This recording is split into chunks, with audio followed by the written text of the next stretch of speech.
10 star news ఇక details చూసుకున్నట్లయితే road భద్రతా వారోత్సవాల సందర్భంగా వెంకటగిరి కేంద్రీయ విద్యాలయం ప్రిన్సిపల్ ఆనంద్ గణేష్ ఆధ్వర్యంలో రోడ్డు భద్రతా వారోత్సవాలు ఘనంగా నిర్వహించారు. ఈ కార్యక్రమానికి ముఖ్య అతిథులుగా సీఐ ఏవి రమణ పాల్గొన్నారు. సీఐ ఏవి రమణకు విద్యార్థులు ఘనస్వాగతం పలికారు. ఈ సందర్భంగా సీఐ ఏవి రమణ మాట్లాడుతూ వాహనాలు నడిపేవారు విధిగా రోడ్డు భద్రతా నిబంధనలు పాటించాలన్నారు. హెల్మెట్ ధరించకపోవటం, ట్రాఫిక్ రూల్స్ పాటించకపోవటం వల్ల ఏటా చాలా మంది వాహనదారులు రోడ్డు ప్రమాదాల్లో మరణిస్తున్నారని పేర్కొన్నారు. ట్రాఫిక్ రూల్స్ ను చాలా మంది పాటించడం లేదన్నారు. ద్విచక్ర వాహనం నడిపేటప్పుడు హెల్మెట్, కారు నడిపేటప్పుడు సీటు బెల్ట్ తప్పనిసరిగా ధరించాలని సూచించారు. ఈ కార్యక్రమంలో కేంద్రీయ విద్యాలయం సిబ్బంది పాల్గొన్నారు.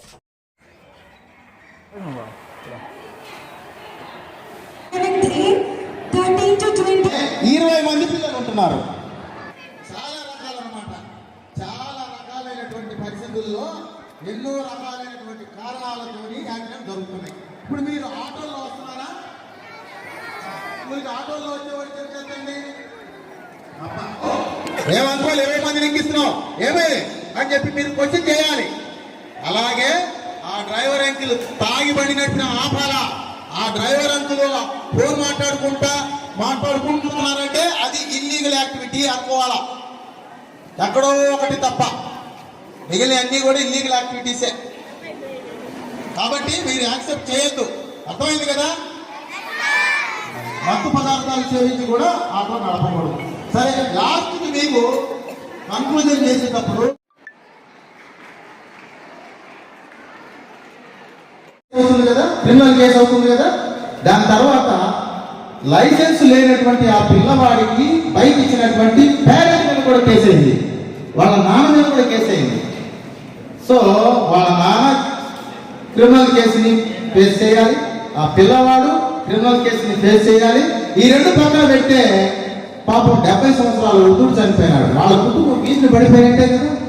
అది చేసినప్పుడు చిన్న పొరపాటు వల్ల వాళ్ళ కుటుంబం మొత్తం విషాదంలో నిండిపోయింది కదా. కాబట్టి అదే కనుక లైసెన్స్ ఉంటే, లైసెన్స్ ఎప్పుడు ఇస్తారు? ఎక్స్పర్ట్ అంటే ట్రైనింగ్ చేస్తే, ఆ ట్రైనింగ్ లో కూడా నువ్వు సక్సెస్ అయితే టెస్ట్ పెడతావు. ఆ టెస్ట్ లో నువ్వు పాస్ అయితే లైసెన్స్ ఇస్తారు. సో లైసెన్స్ ఇచ్చేటప్పుడు నీకు అన్ని రకాలైనటువంటి టెస్టులు చేస్తారు. ఈ టెస్ట్ చేసినప్పుడు ఏంటంటే అన్ని కంట్రోల్ ఉంటుంది అనమాట. బ్రేక్ వేయటము, టర్నింగ్ తిప్పటము, ఎక్కడ ఏ సిగ్నల్ని అనేది అన్ని కూడా అక్కడ పర్ఫెక్షన్ వచ్చిన తర్వాత మాత్రమే లైసెన్స్ ఇస్తారు. సో లైసెన్స్ ఇచ్చారంటే మ్యాక్సిమం అతనికి నాలెడ్జ్ ఉంటుంది. కాబట్టి ఇప్పుడు యాక్సిడెంట్ చేశాడు, పొరపాటున యాక్సిడెంట్ అనేది చేయాలని ఎవరు చేయరు, చంపాలని ఎవరు చంపరు. కానీ పొరపాటున యాక్సిడెంట్ జరిగింది, దాంతో ఏదైనా జరిగింది, జరగరానిది యాక్సిడెంట్, కాళ్ళు చేయో విరిగింది ఎదుటి వ్యక్తికి, లేకపోతే చనిపోయినాడు, అప్పుడు ఇన్సూరెన్స్ క్లెయిమ్ చేసుకోవడానికి అవకాశం. చనిపోయిన థర్డ్ పర్సన్ ఉన్నాడు, అతని కుటుంబం బీదలు పడుతుంది కదా.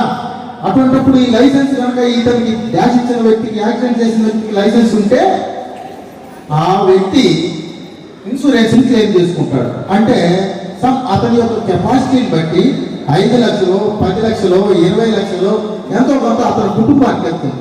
సో అతను చనిపోయినా కూడా మనం చనిపోయిన వ్యక్తిని తీసుకురాలేకపోయినా అతని కుటుంబాన్ని వీధి పాలు కాకుండా రక్షించడానికి ఈ లైసెన్స్ ఉపయోగపడుతుంది. సో ప్రతి ఒక్కరు కూడా లైసెన్స్ తీసుకోవాలి, ఎలిజిబుల్ పర్సన్స్ అందరూ. లైసెన్స్ లేకుండా దయచేసి ఈ కాలేజీలో, ఈ స్కూల్లో ఎవరైనా టీచర్స్, మేడమ్స్ ఎవరైనా ఉంటే కూడా దయచేసి లైసెన్స్ తీసుకోవాలని చెప్పి ఈ సందర్భంగా విజ్ఞప్తి చేస్తా ఉన్నాం. అలాగే మైనర్ ఎవరు కూడా లైసెన్స్ లేకుండా వెహికల్ని ఇంట్లో మారం చేసి పేరెంట్స్ని విసిగించి బైక్ తీసుకుపోయి దాన్ని ఏదో ఒక రకంగా గ్రౌండ్లో రోడ్డు ఇలాంటివి చేసి అవి చేయకూడదు. సో మీకు అర్థమైంది కదా ఒక పాయింట్. లైసెన్స్ లేకుండా మీరు ఎలాగానే ఏం చేయాలి? ఇంటి దగ్గరికి వెళ్ళి మీ ఇంట్లో బైక్ ఉంటుంది, నాన్న దగ్గర, అమ్మ దగ్గర, ఎవరైనా లేకపోతే మీ బ్రదర్ దగ్గర ఉంటుంది. ముందు మీరు ఎలాగానే ఏమంటారు? లైసెన్స్ ఉందా అని అడగాలి, ఫస్ట్ పాయింట్. అర్థమైంది కదా? లైసెన్స్ లేకపోతే ఇమీడియట్గా లైసెన్స్ తీసుకో డాడీ అని చెప్పాలి, మదర్ కూడా లైసెన్స్ తీసుకోండి అని చెప్పాలి. అర్థమైంది కదా ఫస్ట్ పాయింట్. రెండవది, ఒక్కొక్క బైక్ మీద ట్రిపుల్ రైడింగ్ పోతా ఉంటారు, 3, 4 ఎక్కించిపోతా ఉంటారు. మీ ఇంట్లోనే మీ ఫాదరు నిన్ను ఎక్కించుకుంటాడు, మీ సిస్టర్ని ఎక్కించుకుంటాడు, అట్లాగే మీ మదర్ని ఎక్కించుకుంటాడు, అట్లాగే మీ పిన్నిని కూడా ఎక్కించుకుంటాడు. మొత్తం 5 అయిపోయినారు. 5 ఎక్కేసి బండి మీద పోతా ఉన్నారు. కంట్రోల్ తప్పుద్ది. ఎక్కడో పోతున్నప్పుడు రోడ్డు మీద ఆ బైక్ మీద పోయే పనిలో మిమ్మల్ని ట్యాంక్ మీద కూర్చోబెడతారు. ముందు అక్కడ ఈ పెట్రోల్ ట్యాంక్ మీద కూర్చోబెడతారు, మీరు ట్యాంక్ మీద కూర్చుంటారు. ఈ స్టీరింగ్ అనే ఈ హ్యాండిల్ తిరగదు, మీరు తగ్గుతూ ఉంటుంది. మీరు ట్యాంక్ మీద కూర్చుంటారు కాబట్టి స్టీరింగ్ ఇలా తిప్పుతూ ఉంటే స్టీరింగ్ అంటే ఐ మీన్ హ్యాండిల్ తిరగదు. సో హ్యాండిల్ తిరగకపోవడం వల్ల పక్కకి తిరగడానికి కంట్రోల్ కాకపోవడం వల్ల ఎదుటివాడు వచ్చి తగలొచ్చు, లేకపోతే మీరే పోయి తగలొచ్చు, ఏదో ఒకటి జరిగి యాక్సిడెంట్ జరిగేటువంటి అవకాశం ఉంది. సో దీనివల్ల ఇంజురీస్ మీకు తగలొచ్చు, మీ పేరెంట్స్కి తగలొచ్చు, ఎదుటి వచ్చేటువంటి వ్యక్తికి కూడా తగలొచ్చు. సో ఏదైనా కూడా ప్రమాదం కాబట్టి ఇంతమందిని మీరు ఎక్కించుకోకూడదు. మీరు ఇంటి దగ్గర రెండో పాయింట్ చెప్పాలి. మీ ఫాదర్ కానీ మదర్ కానీ స్కూటీ మీద వెళ్తున్నప్పుడు ఎక్కువ మోతాదులు అంటే ఓన్లీ ఒకళ్ళు రైడ్ చేస్తుంటే ఒకళ్ళు పిలియన్ రైడర్గా ఉండాలి. అంటే ఓన్లీ 2 పర్సన్స్ మాత్రమే బైక్ మీద ప్రయాణం చేయాలి. అర్థమైంది కదా? ఇది అర్థమైందా చిల్డ్రన్? చెప్తారు కదా ఇది పేరెంట్స్కి. Right, 3rd point. మూడోది హెల్మెట్ ధరించాలి. మీ ఇంట్లో హెల్మెట్ ఉంటుంది కానీ బూట్లో పెడతాడు. మీ ఇంట్లో హెల్మెట్ ఉంటుంది కానీ బండి మీద వెళ్ళేటప్పుడు మీ ఫాదర్ కానీ మీ మదర్ కానీ హెల్మెట్ పెట్టుకోరు. ఎందుకంటే ఆడవాళ్ళకేమో ఈ జడ పాడైపోతుందని, మగవాళ్ళకేమో బట్టలు వచ్చుద్దని, రకరకాల ఇంటికి ఊడిపోతాయని, రకరకాలైనటువంటి ఆలోచనతో హెల్మెట్ అయితే కొంటారు కానీ హెల్మెట్ పక్కన బోట్లో పెట్టేస్తారు. అర్థమైందా? టేబుల్ మీద పెట్టేస్తారు. వేగంగా వెళ్తున్నాడు లేకపోతే హైవే మీద వెళ్తున్నాడు, మనకే మంచిగా మనం పోవాల్సిన దారిలో వెళ్తున్నాం మనం, కానీ మన టైం బాగలే, ఎదుటి వచ్చేవాడు ఎవడో వచ్చి తప్పు తగిలేశాడు. తప్పు తగిలేసేవారికి మన బండి కింద పడిపోయింది. కింద పడిపోయినప్పుడు మన హెడ్ నేలకు తగిలింది, రోడ్డుకు తగిలింది. ఈ రోడ్డుకు తగిలినటువంటి ప్రమాదాల్లో 99% డేంజరు, 99% ప్రాణహాని ఉంటుంది.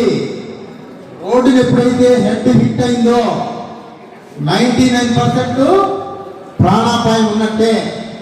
కాబట్టి అటువంటి సమయంలో మనకు హెల్మెట్ ఉంటే ఏం జరుగుతుంది? హెల్మెట్ ఉంటే నెత్తికి హెల్మెట్ ఉంటే ఈ హెడ్ ఇంజూరీ జరగదు. కాలుకో చేయికో ఒంటికో తగ్గుతుంది, ప్రాణాపాయం ఉండదు. హెడ్ ఇంజూరీ జరిగితే ఖచ్చితంగా ప్రాణాపాయం ఉంటుంది. అర్థమైంది కదా? ఇప్పుడు 3వ పాయింట్లో మీరు ఏం చేస్తారు? ఇంటికి వెళ్ళాక బండి తీసుకున్నప్పుడు వెంటనే దగ్గరికి పరిగెత్తుకుంటారా? డాడీ హెల్మెట్ పెట్టుకో, మమ్మీ హెల్మెట్ పెట్టుకో, హెల్మెట్ పెట్టుకోకపోతే ఒప్పుకోమో సీరియస్గా చెప్పాలా? చెప్తారా? ఎవరు చెప్తారని చెప్తారు? పోలీస్ అబ్బాయి చెప్పారని చెప్పండి. అర్థమైందా? ఒకవేళ హెల్మెట్ కట్టకుండా పోతే దారిలో దొరికితే ఫైన్ పడుతుంది, కేసులు పడతాయి. కాబట్టి దాని నుంచి తప్పించుకోలేరు అని కూడా చెప్పండి. అర్థమైందా? మీరు మాకు కావాలి డాడీ, మీరు మాకు కావాలి మమ్మీ, మీ రక్షణే మాకు శ్రీరామ రక్ష, కాబట్టి మీరు హెల్మెట్ ధరించాల్సిందే అంటారా? రైట్. 4వ పాయింట్, తాగి బండి నడుపుతూ ఉంటారు. బండి తాగి డ్రైవింగ్ చేస్తూ ఉంటారు, అంటే డ్రంక్ అండ్ డ్రైవ్ అన్నమాట. అంటే మీకు అర్థమవుతుందా? తాగడం అంటే తెలుసా? కూల్ డ్రింకా, పెప్సీనా, ఫ్రూటీనా? ఏం అర్థమైంది నీకు? నీకేమర్థమైంది? Very sharp. ఆల్కహాల్ సేవించి డ్రైవ్ చేయకూడదు. ఒకవేళ మీ ఇంటిలో మీ చుట్టుపక్కల ఎవరైనా సరే ఆల్కహాల్ సేవించి బండి నడుపుతూ ఉంటే మీరు వెంటనే నిలదీయాలి. మీ ఫాదర్ అయినా సరే, మీ బ్రదర్ అయినా సరే, ఎవరైనా సరే. అర్థమైందా? బండి ఆల్కహాల్ సేవించి బండి నడిపితే మనసు కంట్రోల్ తప్పుద్ది, వేగ నియంత్రణ కోల్పోతారు. ఆ వేగంలో ఏదో ఒకటి జరగరానిది ప్రమాదాలు జరిగే అవకాశం ఉంది, చనిపోయే అవకాశాలు ఉన్నాయి. కాబట్టి దీని గురించి కూడా చెప్తారు కదా. నంబర్ 5 ఇది కూడా చెప్తారు కదా. Next, cell phone driving. ఈ సెల్ ఫోన్ చూడండి, అందరి దగ్గర ఉన్నాయా సెల్ ఫోన్లు? చేతులు ఎత్తండి. సెల్ ఫోన్లు ఉన్నాయా? మీరు వాడతారా సెల్ ఫోన్? వాడేవాళ్ళు చేతులు ఎత్తండి. సెల్ ఫోన్ వాడేవాళ్ళు ఎత్తండి. వాడకూడదు అసలు మీరు సెల్ ఫోన్ వాడుతున్నారు. ఓకే, వాడకూడదు సెల్ ఫోన్స్ మీరు. అర్థమైందా? సెల్ ఫోన్ అవసరాన్ని బట్టి వాడాలి, ఎవరు పెడితే వాళ్ళు వాడకూడదు. సెల్ ఫోను ప్రమాదాలకి సంకేతం. అర్థమైందా? దానిలో విజ్ఞానం ఉంటుంది, వాడుకుంటే విజ్ఞానం. దాన్ని వేరే విధంగా వాడుకుంటే సెల్ ఫోను అనర్థాలు, పొడి తెచ్చుకోవడమే కష్టాలు. కాబట్టి సెల్ ఫోను డ్రైవ్ చేస్తూ ఉంటారు. మీరే బండి మీద కూర్చున్నారు, వెనక మీ ఫాదర్ డ్రైవింగ్ చేస్తున్నాడు. అర్థమైందా? మీరు బండి వెనక కూర్చున్నారు, మీ ఫాదర్ డ్రైవింగ్ చేస్తున్నాడు. వెంటనే ఫోన్ వచ్చింది, ఇంటి దగ్గర నుంచి మమ్మీ ఫోన్ చేసింది. వెంటనే ఫోన్ తీశాడు, డ్రైవ్ చేస్తూనే ఉన్నాడు. ఫోన్ ఎక్కాడు, వస్తున్నాను కూరగాయలు తీసుకున్నాను అన్నాడు. కూరగాయలు తీసుకున్నాను, ఇప్పుడే వచ్చేస్తున్నాను అంటున్నాడు. ఏంటి మరి ఏమేమి కూరగాయలు తీసుకున్నామని ఆవిడ అంటుంది. మీ అమ్మ, నేను బెండకాయలు తీసుకున్నాను, దొండకాయలు తీసుకున్నాను, కూరగాయలు తీసుకున్నాను, గోంగూర తీసుకున్నాను అని చెప్తున్నాడు. ఆ అల్లం కూడా తీసుకురా అంటుంది. మరి ఈ సంభాషణలో అంత కాన్సన్ట్రేషన్ వెళ్ళిపోయింది. చేసుకొస్తున్నాను అంటున్నాడు. ఇవన్నీ జరుగుతూ ఉన్నాయి ట్రాన్సాక్షన్. ఆ ఎదురొచ్చేటువంటి ఏది కానీ కుక్క కానీ ఇంకా ఏది కూడా కనపడలే. తప్పు పోయాలని ఆశించేశాడు. జరగడానికి జరుగుతుంది, జరగడానికి జరిగే అవకాశం ఉందా లేదా? అంటే సెల్ ఫోన్ డ్రైవింగ్ చేయకూడదు. సెల్ ఫోన్ వచ్చింది, ఫోన్ వచ్చింది, డాడీ ఫోన్ పక్కన పెట్టావు, బండి పక్కన పెట్టావు, బండి పక్కన ఆపి ఫోన్ మాట్లాడు, బండి పక్కన పెట్టి ఫోన్ మాట్లాడు, బండి ఫోన్ అయిపోయిన తర్వాత బండి మళ్ళీ స్టార్ట్ చేయి. చెప్తారా ఈ మాట? ఇప్పుడేమో రోడ్ ఇది అట్నుంచి రోడ్ వెళ్తా ఉంది, ఇట్లా రోడ్ ఉంది. ఈ రోడ్లో ఈమె రోడ్డు క్రాస్ చేయాలి. రోడ్డు క్రాస్ చేస్తా ఉంది. ఏ విధంగా క్రాస్ చేయాలి? ఇక్కడి నుంచి అక్కడ దాకా ఇదంతా కూడా బస్సులు పోయేటువంటి రోడ్డు. ఎలా క్రాస్ చేస్తున్నావు? క్రాస్ చేయమ్మా.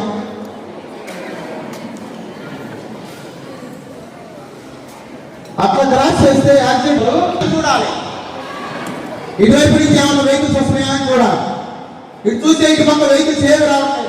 నడుచుకుంటా కొద్దిగా మళ్ళీ మనం కొద్దిగా మళ్ళీ దూరం పోయిన తర్వాత సగం దూరం పోయిన తర్వాత మళ్ళీ రైట్ పడుతున్నాడు. రైట్ కూడా చూసిన తర్వాత రైట్ నుంచి ఏమైనా వెహికల్స్ వస్తున్నాయో చూసుకొని మళ్ళీ ఇటువైపు కూడా చూసుకొని ఇలాగా రోడ్డు క్రాస్ చేసుకోవాలి. అర్థమైందా? ఇప్పుడు మళ్ళీ క్రాస్ చేయి. రోడ్డుకి ఇరువైపులా కూడా మనము తల తిప్పి రెండు వైపులా చూసుకుంటా పోవాలా. పశువులు వస్తుంటాయి, వెహికల్స్ వస్తూ ఉంటాయి, బస్సులు వస్తూ ఉంటాయి, లారీలు వస్తూ ఉంటాయి. రోడ్డు మీద మనము బ్యాగులు తగిలించుకొని తలుపుకొని ఇలా వెళ్తే చాలా ప్రమాదం. అర్థమైందా? అర్థమైందా? అయ్యా, బ్యాగు తగిలించుకొని మీరు రోడ్డు క్రాస్ చేసేటప్పుడు ఇరువైపులా చూసుకుంటూ రెండు వైపులా చూసుకొని ప్రయాణం చేయాలి. మరి ట్రాఫిక్ సిగ్నల్స్ ఉంటాయి. మన దగ్గర అంటే ఇక్కడ ట్రాఫిక్ సిగ్నల్స్ లేవు, కానీ వేరే వేరే టౌన్లలో సిటీస్లో ట్రాఫిక్ సిగ్నల్స్ ఉంటాయి, రోడ్డు పాసేజ్ ఉంటుంది. ఇవన్నీ కూడా చూసుకొని ప్రయాణం చేయాలా, జాగ్రత్తగా వెళ్ళాలా. నేను చెప్పినటువంటి అన్ని అర్థమై ఉంటాయి అనుకుంటాను. మీరు ఇంటికి వెళ్ళిన తర్వాత చేయాల్సినటువంటి హోంవర్క్, రెగ్యులర్ హోంవర్క్తో పాటు నేను చెప్పినటువంటి టాస్క్ కూడా చేస్తారు కదా. Right. Thanks to Sri A. Venkatramana Sir, Inspector of Police, Venkatagiri, for sparing his precious time and to enlighten us about the road safety and traffic rules.